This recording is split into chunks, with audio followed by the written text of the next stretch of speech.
If you are young and you want to make money, आप generational wealth बनाना चाहते हो and through stock market investing, तो आज की वीडियो आपके लिए है। क्योंकि आज की वीडियो में मैं मेनली यंग इन्वेस्टर से बात करने वाला हूं जो कि मेरी एज के हैं, जिनकी एज कम है। मेनली मैं जनजी से बात करने वाला हूं। And as you know, gen Z वो जनरेशन है जिनका बर्थ 1997 से 2012 के बीच में हुआ है।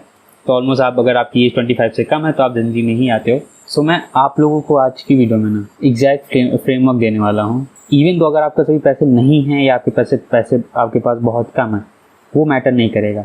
आज की वीडियो में जो नॉलेज लेने वाले हो ना आप, वो आपको पूरी लाइफ काम आएगी।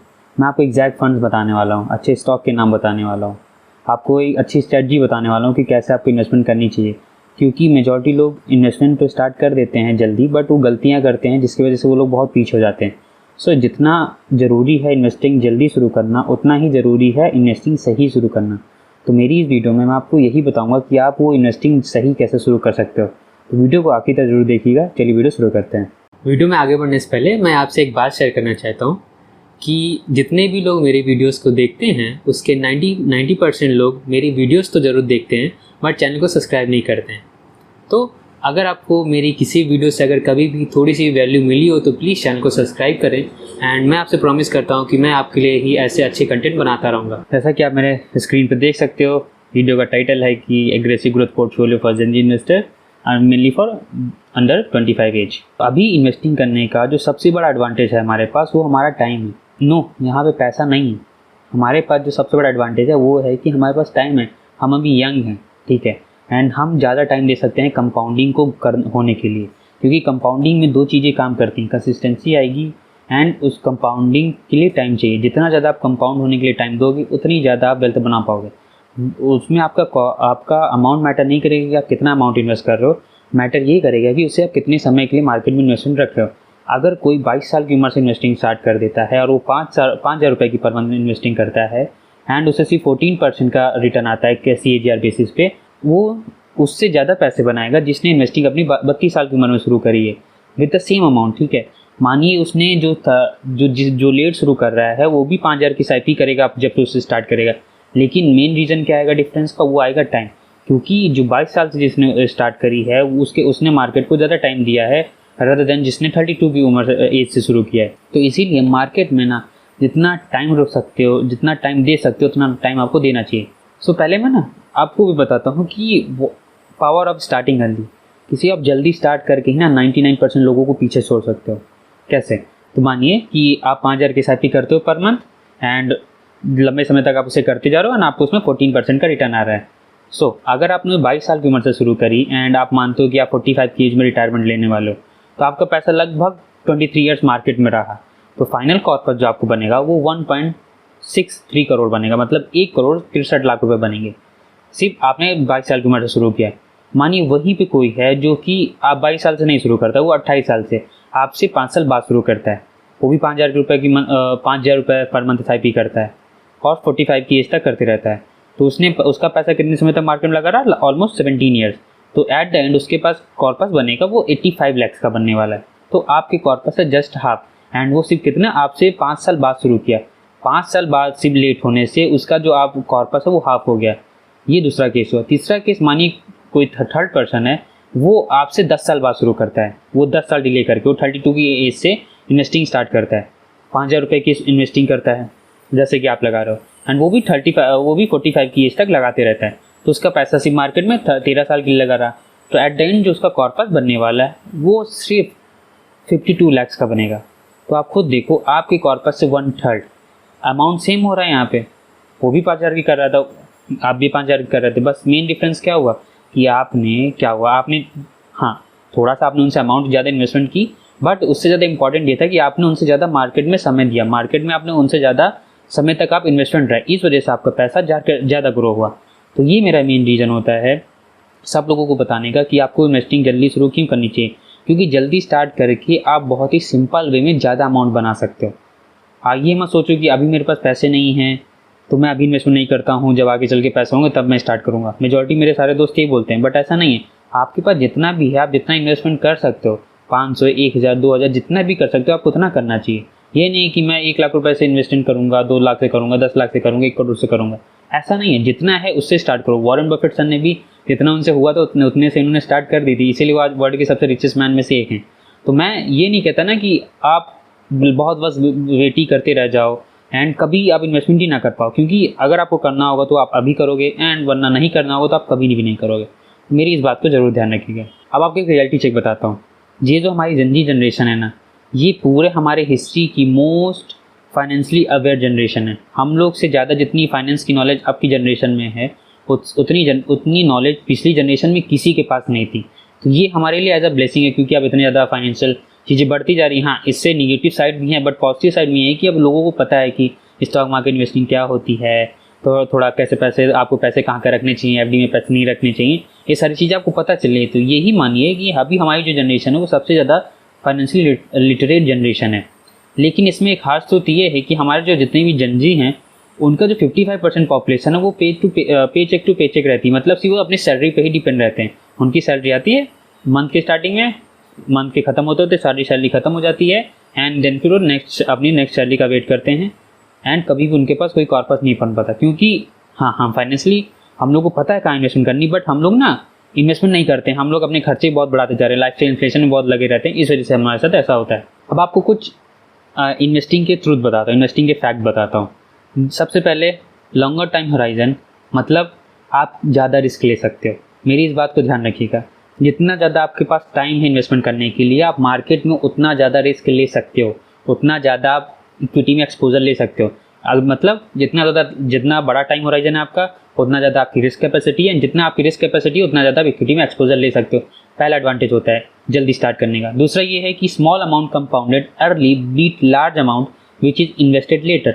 अगर आप 500 रुपये से भी आज SIP शुरू कर देते हो एंड अभी से आप करते रहते हो एट द एज ऑफ 60, तो आप उसको बीट कर दोगे जो 30 साल की उम्र से शुरू करेगा और वो 5-5 हज़ार रुपये की करेगा, तब भी उसका कॉर्पस आपसे ज़्यादा नहीं होगा। उसका मेन रीज़न क्या होगा? सिर्फ टाइम, क्योंकि मार्केट में टाइम कितना रह रहे हो वो ज़्यादा ज़रूरी है rather देन आपका अमाउंट मैटर करेगा। बट अगर आपने जल्दी स्टार्ट कर दिया ना तो ये आप बहुत बड़े एडवांटेज में आ जाओगे। तीसरा सबसे बड़ा एडवांटेज ये होगा volatility. Ups and down is your friend not your enemy. अगर आप 22 साल की उम्र से शुरू करते हो तो आपके पास ना बहुत लंबा समय है, आपने अभी स्टार्ट करी है इन्वेस्टिंग एंड आपका बहुत लंबा करियर है, तो आपको मार्केट से ज़्यादा अप्स एंड डाउन से फ़र्क नहीं पड़ेगा। ऐसा नहीं होगा कि अगर आपने मार्केट में 2 लाख रुपए 10 लाख रुपए लगा रखे हैं, अगर वो डाउन हो जाएंगे तो आपका पूरा फ्यूचर ही डार्क हो जाएगा। ऐसा नहीं है। आप जानते हो कि अगर ये चला भी गया तो मेरे पास अभी मेरे पास एक्टिवली अर्न करने का बहुत टाइम है, तो आप अर्न कर लोगे। तो इसीलिए जल्दी इन्वेस्टमेंट करना बहुत अच्छा होगा आपके लिए। तो चौथी चीज़ आपको क्या करनी है, कोई ट्रेंड मत फॉलो करना है, ठीक है। कोई ट्रेंड में नहीं फंस जाना है कि लोग FNO कर रहे हैं तो आप FNO करो, बिटकॉइन बाई करो तो बिटकॉइन बाई करो, ऐसा कुछ नहीं करना। सिंपल से बता रहा हूँ, आज आपका एक कोर पोर्टफोलियो बनाने वाला हूँ और आपका एक सैटेलाइट पोर्टफोलियो बनाने वाला हूँ। सारा स्ट्रक्चर दूंगा, उसी तरह से इन्वेस्टमेंट करिएगा, उसको कुछ बाहर करने की जरूरत नहीं है। एंड अगर कुछ भी डाउट होता है इसमें तो आप मुझसे कमेंट पूछिए, मैं आपकी पूरी इन्वेस्टिंग जर्नी स्टार्ट करने में आपकी हेल्प करूँगा, ये मेरा वादा है। एंड पांचवी चीज़, इवन मैं खुद यूट्यूबर हूँ, मैं खुद लोगों को फाइनेंस पढ़ाता हूँ, बट मैं ऐसा मानता हूँ कि आपको ज़्यादा उन इन्फ्लुएंसर्स की बात नहीं सुननी चाहिए जो कि सिर्फ आपको एकदम टिप पे टिप दिए जाते हैं, क्योंकि इन्वेस्टिंग का मतलब होता है आपको समझाना। तो मैं आपको समझाता हूँ, जो भी अच्छे चैनल लगे हैं उनको आप सब्सक्राइब कर सकते हो। ज़्यादा उनके कहने पे ब्लाइंडली किसी के भी कहने पे इन्वेस्टमेंट मत करिएगा। हमेशा इन्वेस्टमेंट करने से पहले खुद की स्टडी जरूर करिएगा, जो कि मैं आपको हमेशा कहते आता हूँ कि आपकी खुद की स्टडी सबसे ज़्यादा ज़रूरी है, चाहे आप कोई जितना भी स्टॉक बता दें। अब ना एक आइडियल पोर्टफोलियो आर्किटेक्चर देखते हैं। देखिए, मैं आपके एक पोर्टफोलियो ऐसे बना रहा हूँ कि आप जो भी आपका कॉर्पस है, मैं नहीं जानता, ठीक है, उसको 3 भागों में बांटिएगा। पहला भाग आपको कोर पोर्टफोलियो में रखना है, जो कि आपके उसका 70% होने वाला है। उसके बाद आपको अपना सैटेलाइट पोर्टफोलियो बनाना है एंड उसके बाद रिमेनिंग कुछ % पैसा आपका ग्लोबल मार्केट में लगेगा एंड वो गोल्ड में लगने वाला है। तो आपको 3 पोर्टफोलियो बनाने हैं। कोर पोर्टफोलियो बनाना है जिसमें आप अपना 70% पैसा लगाने वाले हो, सैटेलाइट पोर्टफोलियो बनाना है जिसमें आप अपना 20% पैसा लगाने वाले हो, एंड उसके बाद आपको ग्लोबल फंड्स लेने हैं एंड गोल्ड लेना है, जो कि आपके पोर्टफोलियो का 10% होने वाला है। एलोकेशन मैंने लिख दिया है। आप कोर पोर्टफोलियो में आप क्या कितने इन्वेस्टमेंट करोगे? सबसे पहले आप इंडेक्स फंड ले सकते हो, निफ्टी 50 बाय कर सकते हो, मिड कैप 150 बाय कर सकते हो, लार्ज कैप मिड कैप जो फंड्स आते हैं उनको बाय कर सकते हो, मल्टी कैप फंड बाय कर सकते हो, फ्लेक्सी कैप फंड बाय कर सकते हो, एक्टिवली स्मॉल कैप फंड में भी आप जा सकते हो। अब आप दूसरा पोर्टफोलियो आपका जो कि 20% होगा वो है आपका सैटेलाइट पोर्टफोलियो। इसको हम क्यों बना रहे हैं? ये हम इसको रिस्क के लिए ले रहे हैं। हमने जो कोर पोर्टफोलियो बनाया उसका मेन हमारा जो पर्पस था वो स्टेबल कंपाउंडिंग इंजन की तरह था कि हमें उसमें पैसे लगाते जाने हैं एंड वो स्टेबल वे में ग्रो होगा, उसमें ज़्यादा हमको रिस्क नहीं लेना। लेकिन जो सैटेलाइट पोर्टफोलियो बनाएंगे उसका मेन पर्पस है कि हम उससे मार्केट का अल्फा जनरेट कर पाएँ। अल्फा मतलब होता है कि हम मार्केट से ज़्यादा रिटर्न ला पाएँ। तो इसमें हम क्या करेंगे, इसमें हम स्मॉल कैप फंड्स में and high growth direct stock में पैसे लगाएंगे। इवन मैं आपको स्मॉल कैप फंड भी बताने वाला हूँ एंड आपको अच्छे खासे स्टॉक्स भी बताने वाला हूँ, तो वीडियो को आखिर तक जरूर देखिएगा। एंड तीसरा, हमें ग्लोबल फंड्स में एंड गोल्ड्स में इन्वेस्टमेंट करनी है, तो हम यूएस की ऐसे फंड बाय कर सकते हैं, या हम इंडिया के थ्रू भी ऐसे हमारे म्यूचुअल फंड आते हैं जो कि ग्लोबल इन्वेस्टमेंट करते हैं, तो आप उसमें भी इन्वेस्टमेंट ले सकते हो। इसका मेन पर्पस क्या है हमारा, हम सिर्फ इसे डाइवर्सिफिकेशन के लिए यूज़ कर रहे हैं, एज अ हेज यूज़ कर रहे हैं, क्योंकि आप भी जानते हो जब मार्केट बहुत वोलेटाइल होती है तो गोल्ड एज अ हेज काम करता है। तो ये हमने एक अपना वो आइडियल पोर्टफोलियो एलोकेशन देख लिया है। तो अब आपको ना एक एसेट एलोकेशन देता हूँ SIP के लिए, मंथली SIP अगर आप करना चाह रहे हो। अगर आप 15,000 से 5,000 से 15,000 की कोई भी SIP करना चाहते हो तो आप उसको इतने फंड में डिवाइड कर लो। स्टार्टिंग है तो थोड़ा सेफ जा सकते हो। जैसे आप क्या कर सकते हो, पहले निफ्टी 50 का इंडेक्स फंड ले सकते हो जिसमें आप अपना 25% पैसा लगा सकते हो। उसके बाद मिड कैप 150 का इंडेक्स फंड ले सकते हो जिसमें 20% पैसा लगा सकते हो। स्मॉल कैप एक्टिव फंड्स ले सकते हो जिसमें आप अपना 20 से 25% पैसा लगा सकते हो। फ्लेक्सी कैप एक्टिव फंड्स ले सकते हो जिसमें आप 15 से 20% अपना पैसा लगा लोगे। एक सेक्टरल थीम भी आप बाय कर सकते हो, सेक्टरल थीम में भी थोड़ा 5-10% अपना पैसा लगा सकते हो। उसके बाद आपको अपना गोल्ड में पैसा लगाना है 5% एंड ग्लोबल इक्विटीज़ में आपको 5 से 10% लगाना है। जितना भी रिमेनिंग अमाउंट होगा उसमें आपको इसमें लगा देना है। तो ये एलोकेशन ध्यान रखिएगा कि अगर आप 10,000 रुपये इन्वेस्टमेंट कर रहे हो तो आपको 2,500 रुपये आपको निफ्टी 50 में इंडेक्स फंड में लगा देने हैं, 2,000 रुपये आपको मिड कैप 150 में लगा देने हैं, 2,000 रुपये आपको स्मॉल कैप फंड में लगा देने हैं, 1,500 रुपये आपको फ्लेक्सी कैप फंड्स में लगा देने हैं, 1,000 रुपये आपको किसी सेक्टरल थीम में लगाना है एंड 500 रुपये के आपको गोल्ड बाय कर लेना है, 500 रुपये का आपको ग्लोबल मार्केट में इन्वेस्टमेंट कर देनी है। सो ये आप ऐसे डिसाइड कर सकते हो। अब अगर आप 1 लाख रुपये कर रहे हो तो इस हिसाब से बात लीजिएगा एंड आप अपने हिसाब से इसे थोड़ा बहुत एडजस्ट कर सकते हो। ऐसा नहीं कि एकदम हार्ड एंड फास्ट रूल होगा कि आपको इतना ही एलोकेशन रखना है, ऐसा नहीं। आप अगर जाओ तो उसे किसी को 5-10% बढ़ा के किसी को 1-2-5-10% कम कर सकते हो, आपके टोटली आपके ऊपर डिपेंड करेगा। अगर प्रो टिप बताता हूँ एक कि आप एक काम करिएगा, अगर आप इसमें SIP कर रहे हो तो उसमें आप पर ईयर बेसिस पे इसमें स्टेप अप जरूर लगा दीजिएगा। स्टेप अप का होता है कि आपके SIP का जो अमाउंट है वो नेक्स्ट ईयर से अपने आप बढ़ता है। मिनिमम से मिनिमम 10% होता है, बट अगर अभी आप इसे नहीं भी कर सकते हो तो ऐसा कोई प्रॉब्लम नहीं। अगर आपको जब भी कोई शेयरली हाइक मिले तो आपको जरूर स्टेप अप करना चाहिए। अब बात करते हैं top aggressive growth mutual fund, सबसे बेस्ट म्यूचुअल फंड के बारे में। मैंने आपको बताया था कि मैं आपको म्यूचुअल फंड भी बताने वाला हूँ कि किसमें आप इन्वेस्टमेंट ले सकते हो। तो सबसे पहला जो मुझे स्मॉल कैप कैटेगरी में जिसमें हाईएस्ट ग्रोथ पोटेंशियल होता है, स्मॉल कैप कैटेगरी मुझे ये फंड अच्छे लगते हैं। जैसे बंधन के स्मॉल कैप फंड हो गया, निपॉन इंडिया का स्मॉल कैप फंड हो गया, इन्वेस्को इंडिया का स्मॉल कैप फंड हो गया, ITI स्मॉल कैप फंड हो गया। इसमें से कोई भी आप फंड ले सकते हो, सारे मत ले लीजिएगा, कोई एक फंड लीजिएगा। किसी भी कैटेगरी में ओवर एक्सपोजर लेना भी नहीं चाहिए। अब मिड कैप फंड बताता हूँ आपको, जैसे आप मोतीलाल ओसवाल का मिड कैप फंड ले सकते हो, इन्वेस्को इंडिया का मिड कैप फंड ले सकते हो, SDFC का मिड कैप फंड ले सकते हो, एडेलविस का मिड कैप फंड ले सकते हो। ये सारे अच्छे हैं, सारे ही एक बराबर हैं। ऐसा नहीं कि कोई बहुत ज़्यादा ओवर परफॉर्म कर रहा है, कोई बहुत अंडर परफॉर्म कर रहा है। सभी के सभी मोरलेस बराबर ही लॉन्गर टर्म होराइजन में बराबर ही रिटर्न देते हैं। तो आप थोड़ा एक्सपेंस रेशियो भी देख सकते हो कि आपको एक्सपेंस रेशियो कौन सा ज़्यादा सही लग रहा है एंड अपने अकॉर्डिंग इसमें इन्वेस्टमेंट कर सकते हो। And best flexi cap fund क्या हो सकते हैं, जो कि ये सारे हमारे पोर्टफोलियो के पार्ट होने वाले हैं। ठीक है, स्मॉल कैप, मिड कैप, ये फ्लेक्सी कैप ये हम कोर पोर्टफोलियो में रखने वाले हैं। अभी फ्लेक्सी कैप फंड में बाय कर सकते हैं जो कि हमारे फंड को थोड़ा स्टेबिलिटी देगा। तो उसमें सबसे पहले हम क्या है कि हम HDFC का फ्लेक्सी कैप फंड बाय कर सकते हैं, बैंक ऑफ इंडिया का फ्लेक्सी कैप फंड बाय कर सकते हैं, ICICI प्रूडेंशियल का हम फ्लेक्सी कैप फंड बाय कर सकते हैं। ये सारे फंड बहुत अच्छे हैं, अपने कैटेगरी में बहुत जाने माने नाम में आते हैं, काफ़ी अच्छा काम कर रहे हैं बहुत लंबे समय से मार्केट में। तो आपको इसमें कुछ ज़्यादा सोचने की जरूरत नहीं है, सिंपल सा किसी एक फंड में अपनी SIP आप शुरू कर सकते हो। एंड मुझे कमेंट में बताइएगा कि आपकी किस फंड में SIP आपकी पहले से चल रही है, अगर नहीं चल रही है तो आप किस फंड में स्टार्ट करने जा रहे हो, मुझे कमेंट में ज़रूर बताइएगा। मैं जान के अच्छा लगेगा कि अगर आप मुझे कमेंट में बताओगे तो। एंड ये मैंने एक स्कीनर मैंने रन किया था जिसके बेसिस पे सारे स्टॉक आते हैं। यहाँ पे high growth small cap stock की मैंने यहाँ पे मैं चूज़ कर रहा हूँ, जो जिसमें आप देख सकते हो, जिनमें स्टडी आप करना चाहो तो। ये सारे जो स्टॉक आए हैं फंडामेंटल बेसिस से बहुत अच्छे हैं, जैसे NGL फाइन केमिकल्स है, GE पावर है, प्रिकॉल है, टाइमएक्स है, ग्लोबल एजुकेशन है, एंड थायरोकेयर टेक्नोलॉजीज है, इन्फोबीन्स है, एंड SKF इंडिया इंडस्ट्रियल है, सिरका पेंट्स है। ये सारे आप एक बार स्टडी कर सकते हो, ये अच्छे स्टॉक्स हैं। आप इसे थोड़ा सा अपने सैटेलाइट पोर्टफोलियो का बना सकते हो, जो कि आपकी ओवरऑल पोर्टफोलियो का 20% पार्ट है। तो आप इसमें से कुछ स्टॉक्स में ले सकते हो, 7-8 स्टॉक में आप देख सकते हो, आपको जिसमें भी सही लगे आप उसमें स्टडी जरूर करिएगा। अगर आपको नहीं करनी आ रही तो मुझसे कमेंट में पूछिएगा कि आप किस में चाहते हो कि मैं इसमें से कौन से स्टॉक खुद अपनी डीपली लेवल पे स्टडी करूँ और आपको बताऊँ, तो मुझे कमेंट में नाम बताइएगा, मैं आपके लिए वीडियो बना दूंगा। उस स्टॉक का नाम जरूर कमेंट में लिखिएगा तो मैं समझ जाऊँगा कि आपको उसमें वीडियो चाहिए। सो ये स्टॉक्स हो गए। लेकिन एक बात का ध्यान रखिएगा, जो मैं स्टॉक सिलेक्शन बता रहा हूँ जो कि सैटेलाइट पोर्टफोलियो का पार्ट होने वाला है, वो उन्हीं लोगों के लिए है who can actively monitor their portfolio, जो कि अपना पोर्टफोलियो एक्टिवली मॉनिटर कर सकते हैं and allocate small position and diversify across 8 to 12 stock. वही लोग इसमें इन्वेस्टमेंट करें जो कि अपने पोर्टफोलियो थोड़ा रेगुलर बेसिस पे देख सकते हैं। अगर आप नहीं देख सकते तो आप किसी इस पैसे को भी आप किसी अच्छे स्मॉल कैप फंड में या थीमेटिक बेट में ले सकते हो, आपके ऊपर डिपेंड करता है। अब आपको एक थोड़ा सा वेल्थ बिल्डिंग रोड मैप देखता हूँ कि आपको कैसे क्या करना चाहिए।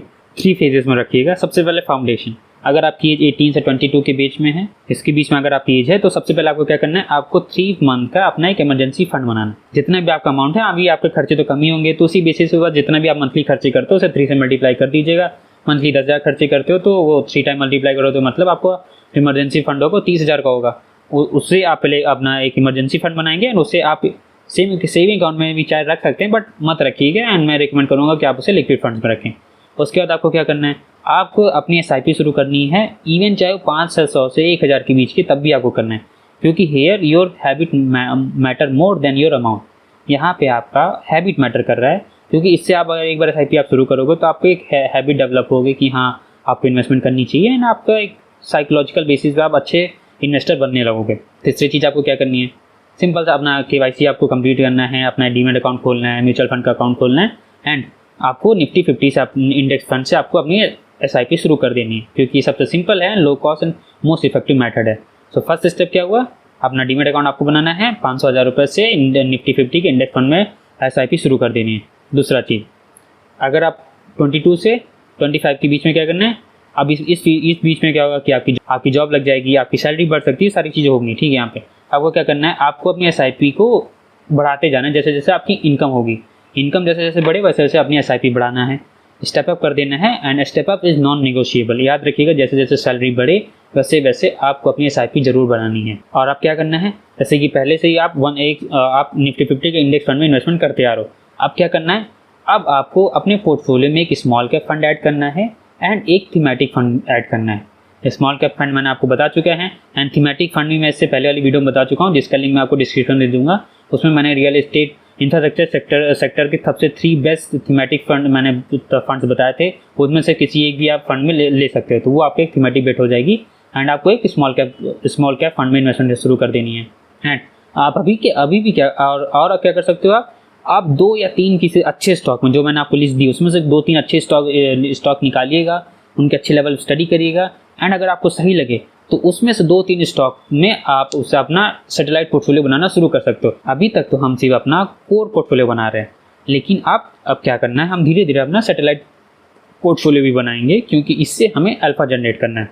लेकिन एक बात ध्यान रखिएगा, सैटेलाइट पोर्टफोलियो बनाने में आपकी स्टडी बहुत लगेगी, तो बहुत ध्यान से एंड बहुत ही रिसर्च के बाद ही कोई स्टॉक बाय करिएगा। और आपको क्या करना है, हमें अब ग्लोबल एक्सपोजर भी लेना है, जो मैंने आपको बताया था कि हम ग्लोबल इक्विटी में इन्वेस्टमेंट करेंगे, तो आप ग्लोबल भी आपको अपना एक अकाउंट खोलना पड़ेगा। आप चाहे एंडी मनी से खोल सकते हो, चाहे वेस्टेड से खोल सकते हो। मैं एंडी मनी यूज़ करता हूँ, तो आप चेक कर सकते हो, मैं उसका भी लिंक आपको डिस्क्रिप्शन में दे दूँगा। एंड तीसरा फेज़ सिंपल सा, जितनी चीज़ आप कर चुके हो उन्हें चलने दीजिएगा, आपको उसको रोकने की जरूरत नहीं है, अपनी कंपाउंडिंग को काम करने दीजिए। एंड अब आपको क्या करेंगे, आप सिर्फ एनुअली अपना पोर्टफोलियो चेक करेंगे एंड उसे रीबैलेंस कर लेंगे। किसी सेक्टर में ज़्यादा एलोकेशन होगा तो उसको बेच के, जिसमें अंडर एलोकेशन हो रहा है उसमें आप इन्वेस्टमेंट करेंगे, बस साल में 1 या 2 बार, उससे ज़्यादा नहीं करना है। एंड आप क्या करेंगे, gradually increase direct equity allocation as a knowledge grow. जैसे जैसे आप मार्केट में रहोगे आपकी नॉलेज अपनी आप बढ़ती जाएगी। मैं खुद बता रहा हूँ, जैसे जैसे आप मार्केट में जितना ज़्यादा टाइम बिताओगे आपकी नॉलेज कंपाउंड होती जाएगी, तब अपना इक्विटी का एलोकेशन बढ़ा सकते हो। तब आप धीरे धीरे आप जितना भी चाहो अपना एलोकेशन बढ़ा सकते हो अपने रिस्क टॉलरेंस के अकॉर्डिंग। एंड अब आपको क्या करना है, आपको अपने जो आपकी लाइफ के plan for major life goals, जैसे अगर आपको अपना होम बाय करना है, बिजनेस बिल्ड करना है, या तो आप उसमें क्या कर सकते हो, डिफरेंट गोल बेस आप अपनी SIP शुरू कर सकते हो। घर लेना है तो घर के लिए अलग SIP लगा सकते हो। एंड कहीं अगर आपको कोई कार लेनी तो आप कार के लिए अलग SIP लगा सकते हो। आप अपने गोल के अकॉर्डिंग भी आप अपने SIP कर सकते हो। पहली जो मैंने आपके SIP शुरू कराई है इंडेक्स फंड में, स्मॉल कैप फंड्स में, वो आपकी वेल्थ बिल्डिंग के लिए, उसका मेन पर्पस आपको वेल्थ बिल्डिंग है। लेकिन अगर आपको घर लेना है, अपने बच्चों के एजुकेशन के लिए पैसे चाहिए, तो उसके लिए आप अलग से SIP कर सकते हो। सो ये मैंने आपको वेल्थ एक पूरा रोड मैप बता दिया फेज़ वाइज फेज़ की आपको क्या करना है।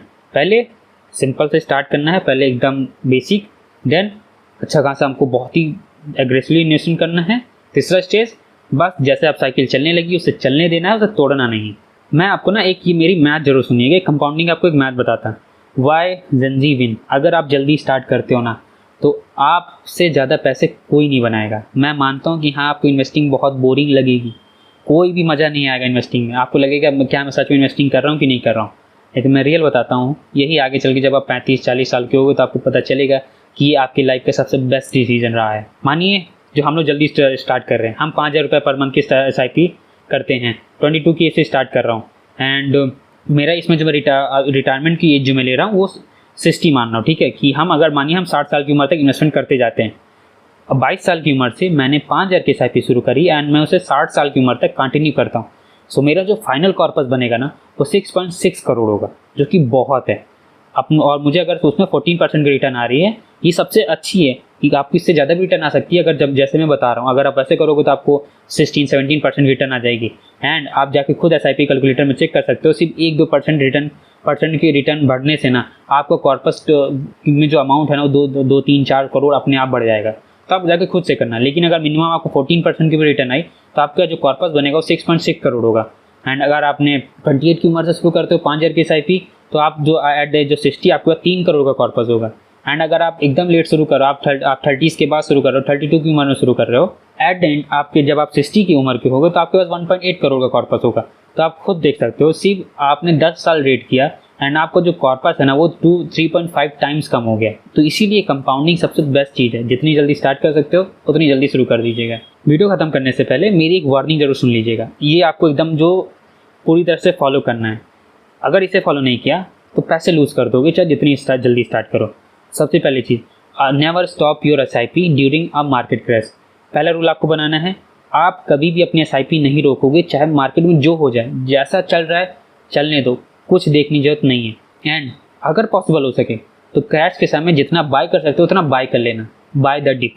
हो सके तो कर लीजिए, नहीं हो रहा है तो कोई बात नहीं, मत करिएगा। दूसरा रूल, आपको किसी भी तरह F&O ट्रेडिंग तो बिल्कुल नहीं करनी है। फ्यूचर एंड ऑप्शन में बिल्कुल ट्रेड नहीं करना है, क्योंकि वहाँ 99% लोग पैसा खोते हैं।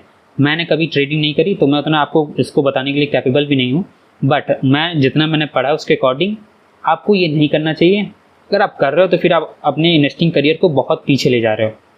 तीसरी चीज़, इग्नोर शॉर्ट टर्म नॉइस। आपको शॉर्ट टर्म में क्या चल रहा है कोई मतलब नहीं।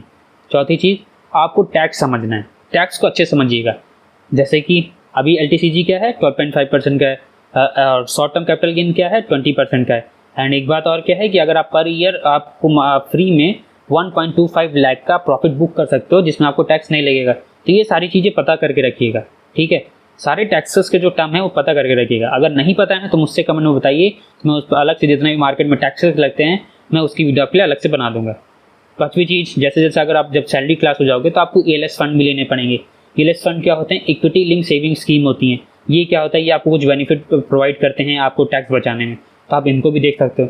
एंड 6 रूल क्या करना है, आपको अपना डाइवर्सिफिकेशन पे ध्यान देना है।